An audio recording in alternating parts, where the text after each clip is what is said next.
Sa balitang nakalap mula sa Philippine News Agency, nagbigay ng mga babala ang ilang ahensya ng gobyerno tungkol sa mga kababayan nating nagbabalak bumiyahe sa gitna ng mga pumapasok na bagyo.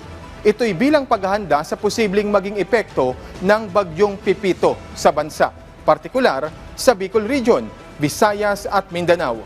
Dahil dito, patuloy ang paikpag-ugnayan ng Land Transportation Office sa Office of Civil Defense para sa regular na pagbibigay ng update sa publiko tungkol sa banta ng panibagong weather disturbance. Inaabisuhan ng ahensya ang matinding pag-ingat kung babiyahe o kaya naman ay ang panatili muna sa bahay o pag-delay ng biyahe kung kinakailangan.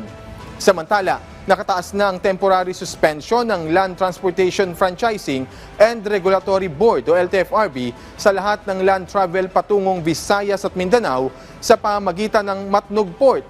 Sa ngayon ay patuloy na minomonitor ng mga ahensya ang magiging lagay ng mga lugar sa bawat rehiyon.